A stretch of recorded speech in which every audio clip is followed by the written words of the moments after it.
Hello বন্ধুরা, আমরা RSS শাখা সংঘ বনভোজনের জন্য বার হয়ে গেছি।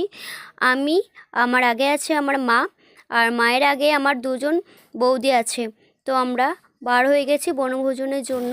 তো এটা হচ্ছে আমাদের রক্ষাকালী তলা। এই কালীটা নাকি খুব জাগ্রত বলে। আর এটা হচ্ছে আমাদের ফুটবল গ্রাউন্ড। এই গ্রাউন্ডটাতে অনেক ফুটবল খেলাধুলা অনেক কিছু হয়। এটা হচ্ছে দিঘি, অনেকটা বড় দিঘিটা আমাদের। আর দিঘির ওই পাশে যেটা দেখতে পাচ্ছ সেটা হচ্ছে আমাদের গার্লস স্কুলে আমি পড়াশুনো করেছি।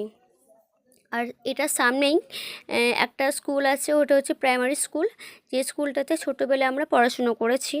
আর এখানে একটা ষষ্ঠীতলা আছে, ওখানে আমার বৌদিরা বলছিল যে একটু ছবি টবি তুলে দেওয়ার জন্য, তো ষষ্ঠীতলাটা দেখাচ্ছি।